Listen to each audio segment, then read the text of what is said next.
Let me make sure. Yep, we are in the door. Wow, we have a lot of people for the last week of December. So nice to see you all. Lots of strength in this room, virtual room. I'm Rachel Scheinerman. I edit My Jewish Learning and Daily Dose of Talmud. You're, of course, here to review the last week in Tractate Sanhedrin now. And we are joined by Dr. Sarah Ronis. Go ahead. Wonderful. Thank you. Thank you, Dr. Scheineman. Good morning, good afternoon, everyone. Welcome to Tractate Sanhedrin. Please introduce yourself in the chat if you haven't already. Word on the street is that we have some new folks who are just jumping into Daf Yomi with Sanhedrin, which I have to tell you is a fantastic place to start. So if that's you, please let us know in the chat. I know everyone would love to welcome you to the community.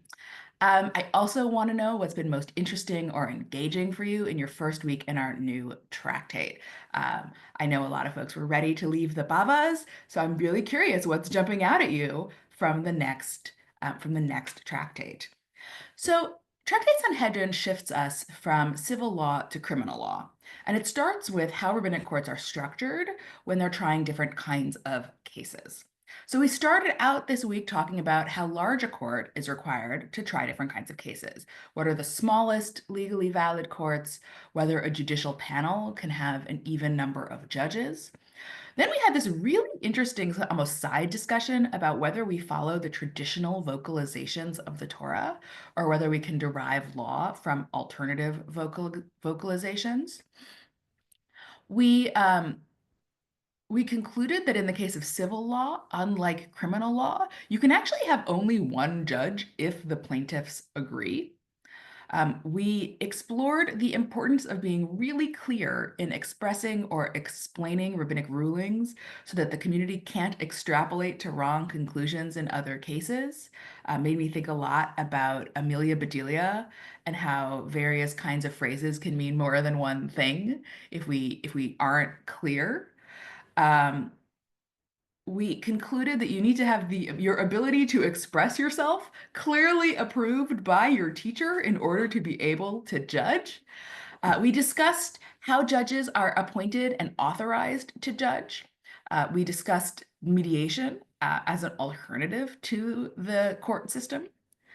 We explored a series of stories where random passersby make statements that the rabbis agree with, like including my personal favorite, when our love was strong, we could have slept on a bed that was the width of a sword. Now that our love is not strong, a bed of 60 cubits is not sufficient for us. And then we ended with a discussion of witnesses, including the Chaveira, the woman who is learned in rabbinic law and practices it carefully. So there was a lot in this week, and none of it, I'm so sorry for those of you who wanted it to be, none of it was about how you acquire land. Now, in our limited time today, I want to sit with an important tension that's going to permeate the whole tractate. Um, First, right, and they're sort of pulling us in two different directions. So direction one is we're going to be reading a lot of discussions of capital crime and capital cases, right? And by capital, I mean cases where you are punished with the death penalty. Um, and as Beth Berkowitz has shown in her book Execution and Inventions, the rabbis aren't actually authorized to try capital cases, certainly in Roman Palestine, and most probably in Sasanian Babylonia. So these are largely, if not entirely, theoretical discussions for the rabbis. In fact, it's very unclear how many of these types of cases ever came before the rabbis, whether we're talking about the cases around, the idolatrous city, the death penalty cases, the cases around bestiality. If you look at the court cases that the Talmud actually describes, like X came before the rabbi and asked a question, or this case came before the rabbis, none of those come before the rabbis as sort of court transcripts. And yet, right, this is the other part of that tension. The rabbis still insist on the complete seriousness and importance of these kinds of judging. And these are, even though we have almost no, if no evidence that this is anything but theoretical, in its theoretical nature, it's super important for them. I am trying, and apparently failing, to copy something into the chat. All right. I'm going to share my screen so you don't have to worry if you don't see it, but I'd love for us to look at some text together. Can you see the source in front of me? Is everybody seeing Sanhedrin 7a and 7b? Yes, thank you. Those of you whose cameras are on and nodding, I see you and I appreciate you. Okay, so let's look at some of the texts that talk about just how important these kinds of cases are. So I'll start. I brought you the Hebrew and Aramaic. I'm going to read in the English for those of you who are new with us. Rabbi Shmuel Bar Nachmani said that Rabbi Yonatan said, any judge who judges a judgment of absolute truth, emet la'amito, absolute truth, the truth of truthiness, the truth of truths, causes the divine presence to rest among Israel. As it is stated, God stands in the congregation of God. In the midst of the judges, he judges. And every judge who does not judge a judgment of absolute truth causes the divine presence to withdraw from Israel, as it is stated, for the oppression of the poor, for the sighing of the needy, now will I arise, says the Lord. Okay, so what do we notice about this first statement? And I'm curious here about a couple of things that I want to sort of ask, and then I'd love if we can get some hands. And maybe Dr. Scheinerman, if you can find folks to unmute them if they are able to be unmuted. So the first thing I want to note is the phrase emet la'amito, or right, absolute truth, only appears in rabbinic texts. The earliest times it appears is in the Talmuds, and it only appears in the context of judging. And they never stop and say, here's what we mean. So I'm really curious how you understood absolute truth. And I'm curious too, then, what do you think this teaching by Rabbi Yonatan is actually saying? Any thoughts on either of those questions?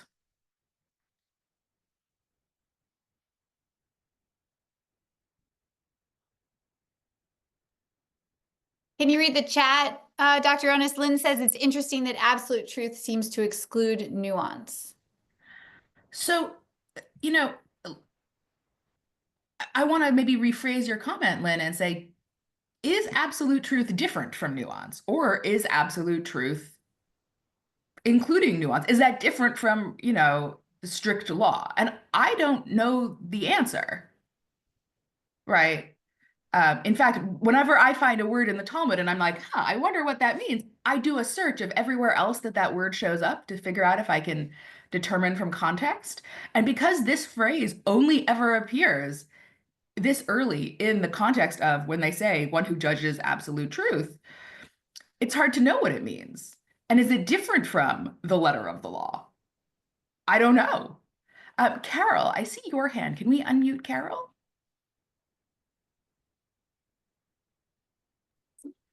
I think I'm unmuted, right? You are. I can hear Can you. Okay. hear you. Yeah. Great. Thank you. Boker Tov, everyone, and happy Hanukkah. And thank you, Dr. Ronas, for bringing this text. I also agree with you that abstract truth is hard to define, especially in the Talmud, but I'm glad it's here with or without its nuances. And it's interesting to me, one thing I like about Sanhedrin so far is that it's juxtaposed with this physicality of God. God is standing here judging us and judging the judges, and then getting up and walking away if it doesn't go the way it should, whatever should means. So you have this one abstract idea of absolute truth, and then this image of God and other figures like the story about Aaron and the golden calf, etc., being very much part of the drama of making these hard decisions. Thank you. Absolutely. Thank you, Carol. Right. And it's not an accident that is happening at the beginning of the tractate, right? This reminder that maybe not reminder, it's this really important idea that God is really present in these in some really powerful, very visceral ways. And right, that heartbreaking image of the divine present almost like getting up and walking away when we're not doing it right.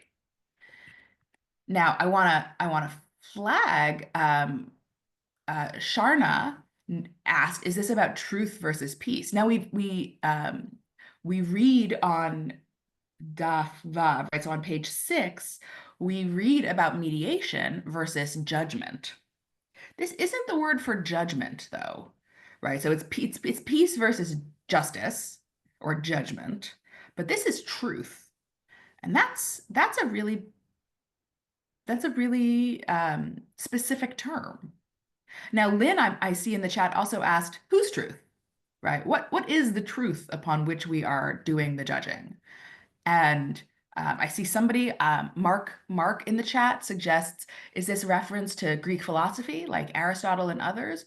Probably not at this point in the historical. It's not clear that at this particular point they knew about Aristotle's work, though Dr. Jenny Lebenz has a great book which argues that maybe I'm wrong, which is totally fair. So, what is Emet here? I don't know. Um, but I do think I agree with those of you in the chat who are noting we're not quite sure what it means, but this functions really importantly here, right, at the beginning of the tractate. And we also can say that that um, the fact that it's not clear reminds us this might not be a strict case of either follow the letter of the law or um, just do whatever's going to make people happy, right? That there is this other principle of actual truth, like what is the right thing to do, that we need to figure out as well. Okay, let's keep going to the next part of the passage because we're going to get in light of Carol's comment, we're going to get even more physical in this next section. And Rabbi Shmuel Bar Nachmani says that Rabbi Yonatan says, a judge should always view himself as if a sword is placed between his thighs and Gehenna is opened up beneath him, as it is stated, behold, it is the bed of Solomon. 60 men are around it, of the mighty men of Israel. They all handle the sword and are expert in war. Every man has his sword upon his thigh, due to dread in the night, due to the dread of Gehenna, which is similar to the night. Okay, so here we're saying a judge who is coming to judgment should imagine himself as though he has a sword between his thighs. Here, let's be really clear, the Talmud assumes that judges are male and are assigned male at birth. So there's a very delicate placement of this sword. You can imagine that if one is to lean in one direction or another, one's ability to have children might be impeded, right? This is a very physical image. And so if you lean from side to side, you may not be able to procreate. If you lean back to get away from the sword, you're going to fall into Gehenna, right? So there's this very like scary, fraught positioning where you really have to stay in one position still in order for that to happen. And their proof text is a text from Song of Songs about how Solomon is surrounded by these mighty men of Israel who carry swords because they're scared of the dark, but the dark parallel, right? The dark, the Talmud says, is Gehenna. Gehenna, for those for whom that is a new term, is the underworld, specifically the underworld, the negative part. So this might be the closest parallel. This is the closest parallel Judaism has to hell. And I'm curious, what are your impressions of this section of the text? Any thoughts?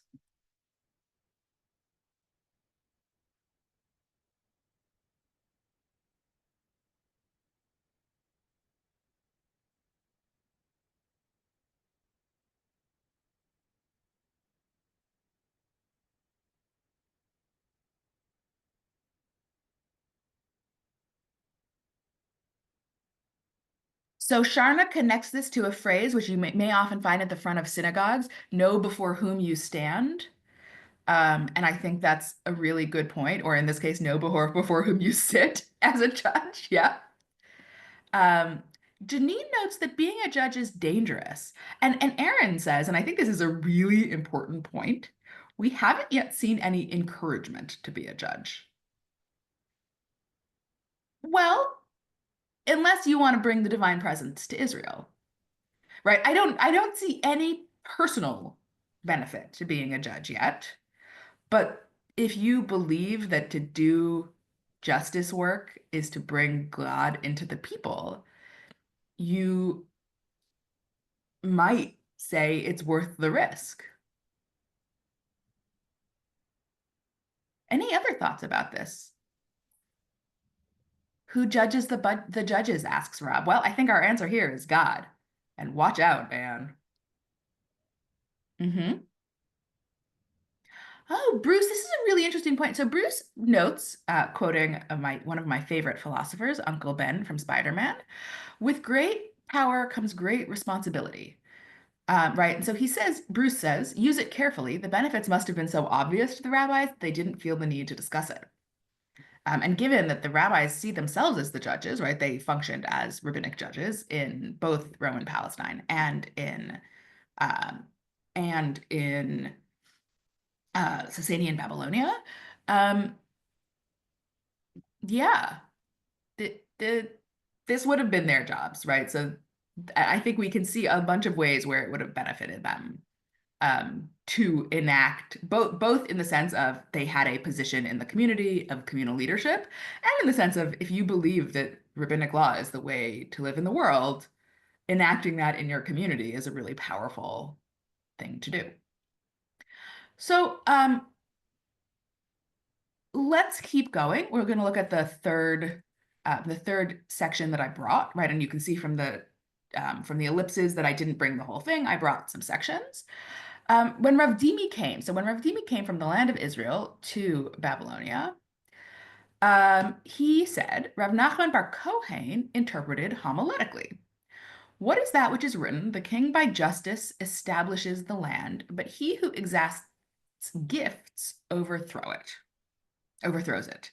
If the judge is like a king in that he does not need anything, he establishes the land. But if he is like a priest who seeks out his trumot from various granaries, he overthrows it. So in the time of the Torah, priests didn't own land. They were sustained from the community. And so if you are like a king who is independently wealthy and needs for nothing, I'm not quite sure that's how we think about the monarchy today, but okay. Then you're going to establish the land. You're going to be a good judge. If you're like a priest, though, who is dependent upon the community for sustenance, then you overthrow the land with your justice. Um, what are our thoughts about this section?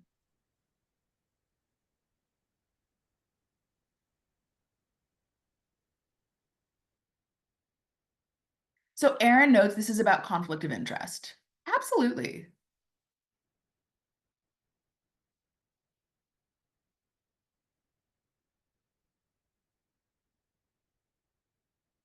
Anything else? The chat just disappeared for me. Lynn says this is an argument for paying public servants adequately, so they will not be subject to bribes. Yes, San Antonio just had a referendum on whether or not our city council should be paid more. And that was exactly the answer, right? If you pay people enough that they don't have to take other jobs, they are less likely to take other jobs and have a conflict of interest or perhaps a bribe. So Laura asks, doesn't God exact truma? Truma is the sacred foods, the 10% of one's produce well, truma is the 1% of the food that farmers donate to the temple. So it is true that it comes from God, right? It is God's law that farmers donate 10% of their produce to the Levites, of which 10% goes to the priests. But it is not, in practice, you're getting the food from people. Thank you. Thank you, my Jewish learning. Carol has Anything? her hand up. Oh, thank you, Carol.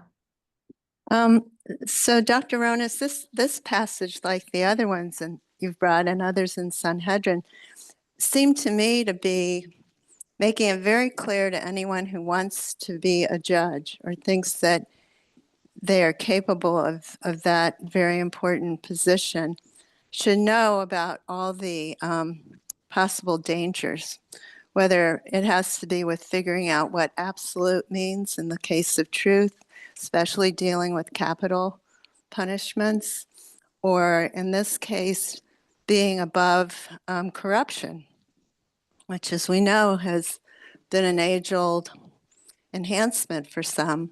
I think this part of the Gemara is saying how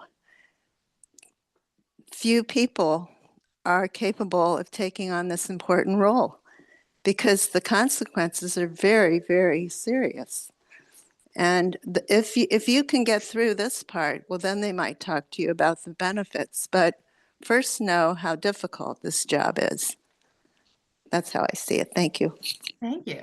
Now, of course, I want to just say the other way of thinking about, all of this discussion about how difficult it is to say, wow, and look at these people who we think are qualified to do it and how qualified they might be. So claims about the difficulty of the role both should scare people off, but are also meant to make us confident in our judges, right? These are the people who passed those tests. So I think it works on both levels in some really interesting ways. Now, one thing I want to also think about as we think about these things is the way that both the king and the priest are actually very interconnected with the people, right? Because if you are a king without a population that sees you as king, congratulations, you're, the one person who lives in this, free republic of Fredonia, right? You are, I can declare myself Empress of the Universe, but if nobody sees me as such, congratulations to me, I am the Empress of nothing, right? And so the priest, in the sense that he is literally dependent on the people for food, much like I see somebody in the chat um, noting that today our judges are actually paid through taxes, right?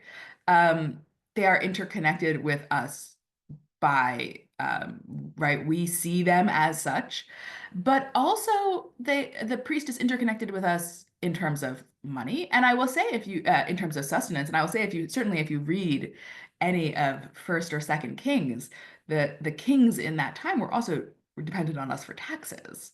And so I think, what these texts say to me, and with here, I will I will sort of try to pull these together, is that the system of judgment is one which is profoundly divine, in that when you're doing it right, God is there. It is profoundly physical, right? You are in a community, you are using bodies, and bodies are at stake, right? It is not an accident that in the case of the capital crime, judgment, you judge your body is also at stake. If you're going to cut off somebody else's family, your family might be cut off if you do it wrong. And yet, right, it is supposed to be both neutral and interconnected, right? That judges, right, we might be imagining communities that have a judge, not somebody who you're going to see every week in synagogue. That's somebody who you're going to run into that people of their household in the market.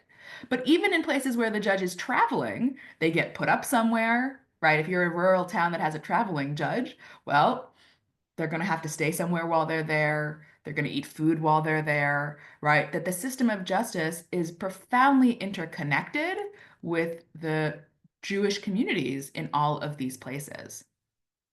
So when we think about then all of this thing, all of what we're doing, right? We're seeing this on the one hand, this tension between most of this is theoretical, most of the criminal law is theoretical, um, and yet it's incredibly important and incredibly serious. And most of this is about how people interact, but it's also all about God. And um, all of this is about neutrality, but recognizing that we are all profoundly interconnected, and that includes judges, which is why that neutrality piece is so important. So that's what I had prepared for us today to sort of think through. We can track these tensions as we continue on in our journey together. And I see a couple of questions in the chat that I just want to make sure we get a chance to answer. So Bob asked, could we sometimes question who selected judges? Oh, absolutely. And I did not talk about it here, but on 5, right on page 5 of Sanhedrin, we have a series of discussions where different judges are tested and it is decided whether or not they are qualified to teach in certain areas. Um, right. And in particular, we get a sense, actually, much like in some ways, some states today, judges who get approved to judge in certain areas of cases and not others, right? You are qualified to teach or to judge in, this kind of law and that kind of law, but you are not qualified to teach in that kind of law. And so definitely we get a sense that judges continue to be or are tested and questioned, um, which is why if you looked at the piece, I think that I wrote on 5 about credentialing judges, right? It's also not an accident that they talk about what happens when a judge gets it wrong and who pays, and what we might think of today as malpractice insurance at the very beginning of the tractate, right? That's also not an accident, I think. Yeah. We have 2 minutes left. Is there maybe another question? Or Dr. Scheinman, did you want to say something? Um, Sorry, Dr. Ernest, I was putting out a different fire and not paying as close attention as I maybe should have. That's okay. So I don't have any closing remarks to add to this today. I think we can go ahead and wrap it up. Thank you, everybody. It was so nice to see you here on this like late December day when so many people are on vacation.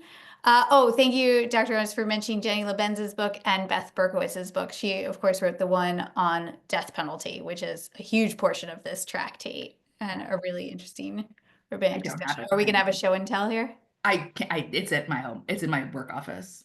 Yeah. And we will see you in your inbox tomorrow morning, 5 a.m. Eastern time. We'll get it on time tomorrow. We're a couple hours late today. Apologies for that. And of course, in this space, 1 week's time in the secular new year. And in the meantime, I hope everybody enjoys lovely 7 more days of Hanukkah and a Shabbat Shalom. Okay. Bye, everyone. Bye.